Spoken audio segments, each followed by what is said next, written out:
दिल्ली विधानसभा चुनाव के परिणाम का असर बिहार विधानसभा चुनाव और यहाँ के सियासी समीकरण पर देखने को मिलेगा। जिस मजबूती से बीजेपी ने दिल्ली में वापसी की है, उसके बाद जिन जिन राज्यों में बीजेपी के सहयोग से सरकार चल रही है, वहां भारतीय जनता पार्टी का वर्चस्व अब बढ़ेगा।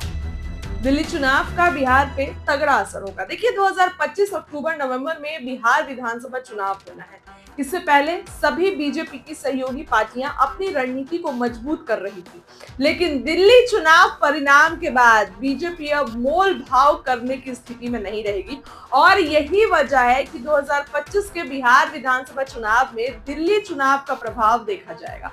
बिहार में बीजेपी की सबसे मजबूत सहयोगी पार्टी जदयू है।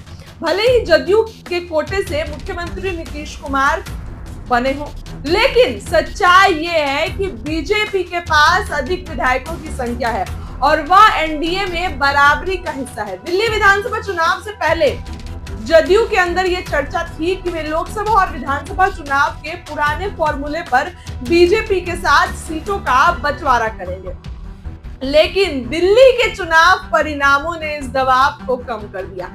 खासकर जदयू की बुरारी सीट पर करारी हार के बाद इस पर बीजेपी ने बढ़त बना ली है। लोजपा रामविलास के राष्ट्रीय अध्यक्ष चिराग पासवान ने दिल्ली की देवली सीट पर पूरी ताकत लगाई, लेकिन उनकी पार्टी की हार हुई। इससे चिराग पासवान के बिहार में बड़े पैमाने पर चुनाव लड़ने की योजनाओं पर भी सवाल उठ सकते हैं। एलजेपीआर के नेता अब भी 40 से अधिक सीट पर चुनाव लड़ने की बात कर रहे हैं, लेकिन दिल्ली चुनाव के बाद बीजेपी बिहार में अपनी सरकार बनाने के लिए सहयोगियों के साथ काम करने का मन बना सकती है। दिल्ली विधानसभा चुनाव के परिणाम के बाद केंद्रीय मंत्री जीतन राम मांझी ने बीजेपी को बधाई दी और कहा कि दिल्ली तो झांकी है, बिहार अभी बाकी है। जी हाँ, वो भी अब बीजेपी के साथ मजबूती से खड़े हैं। मांझी ने हमेशा अपने दलित वोट बैंक को लेकर बीजेपी पर दबाव डाला है, लेकिन दिल्ली चुनाव के बाद उन्होंने अपना सुर बदल लिया और एनडीए के साथ अपनी स्थिति मजबूत की। भाजपा का आत्मविश्वास भी कहीं ना कहीं बढ़ा है। देखिए, दिल्ली चुनाव के परिणाम के बाद बीजेपी नेताओं में उत्साह है। बीजेपी के प्रदेश महामंत्री मिथिलेश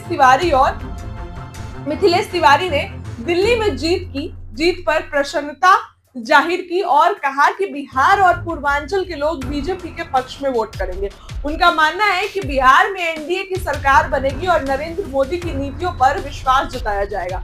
मिथिलेश तिवारी ने कहा कि पूरे देश में ड्राइविंग सीट पर नरेंद्र मोदी हैं और बिहार में भी नरेंद्र मोदी ड्राइविंग सीट पर है। मुख्यमंत्री के सवाल पर भाजपा नेता ने कहा कि अभी मुख्यमंत्री नीतीश कुमार हैं। 2025 के सवाल को मिथिलेश तिवारी ने टाल दिया।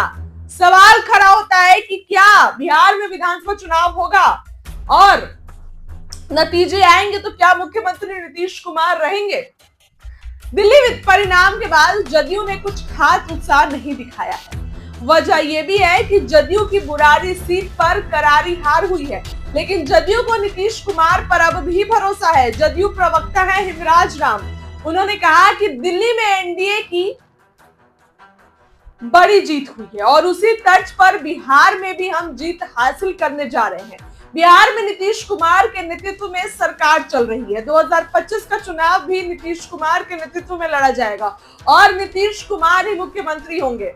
राजनीतिक विशेषज्ञों का मानना है कि भले ही जदयू विधानसभा चुनाव में बीजेपी का पर दबाव बनाकर अधिक सीटें हासिल करने की कोशिश करें, लेकिन इस बार ये उनके लिए आसान नहीं होगा। बीजेपी की हालिया जीतों को देखते हुए वे बिहार में भी अपनी स्थिति मजबूत करना चाहेगी। इस बार बीजेपी को विधानसभा चुनावों में सहयोगी दलों के प्रदर्शन को ध्यान में रखते हुए सीट का बंटवारा करना होगा। राजनीतिक विशेषज्ञों का यह भी कहना है कि दिल्ली विधानसभा का चुनाव परिणाम बीजेपी के लिए मनोबल को और ज्यादा मजबूत करेगी। उन्होंने कहा कि इस चुनाव में बीजेपी क्लियरिटी के साथ दिखाई दे रहा है कि पूर्वांचल और यूपी के लोगों की पसंद कमल छाप है, क्योंकि देवली और बुरारी सीट पर वहां की जनता ने वोट नहीं किया है। देखिए, पूरा समीकरण बताया। अब बिहार में चुनावी हवा शुरू होने वाली है। इस खबर के लिए इतना ही। क्या लगता है कमेंट करके बताइए। बहुत बहुत धन्यवाद।